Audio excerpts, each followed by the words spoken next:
Өмнө нь бэлгийн тогт боловсрол хийх хичээл эрүүл мэндийн хичээлээр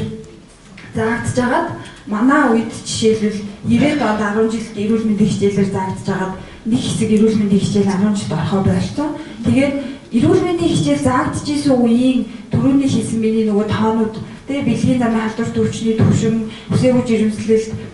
за тэгээ гэр бүл салт юм уу эсвэл хүчирхийллийн төвшин эрүүл мэндийн хичээл заагдж исэн үеийнхаас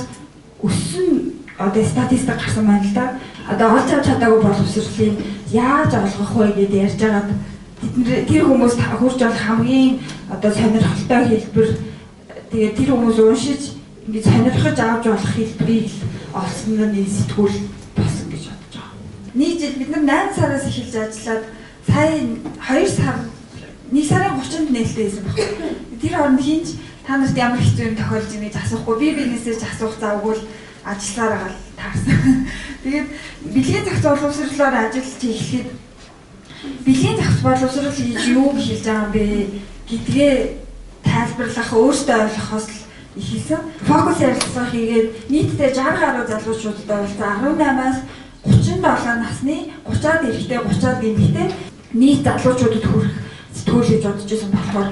боловсролын сургуулийн оюутнууд тэгээ харьцангуй мэдээлэлтэй гэж байгаа мэдээлэл дарахтай иргэний нийгмийн залуучууд тэгээд ганц биеэжүүд, трансгендер охтууд, тэрэгтэй залуучууд тэгээд 2 хүүхэд гаргасан хүмүүс, 1 хүүхэд гаргасан хүмүүс гэдэг юм уу те өсвөр насндаа ээж болсон хүмүүс эсвэл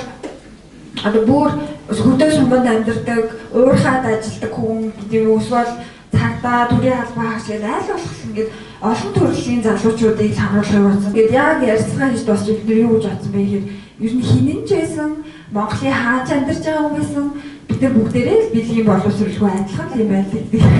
төгөлөнд өрсөн. Космополитан шиг гэдэг юм уу 50 сэтгүүл шиг ингээд залуучууд авч уншаал 0-д тавьдаг, орныхоо хажууд тавьдаг тийм сэтгүүл болохыг хүссэн.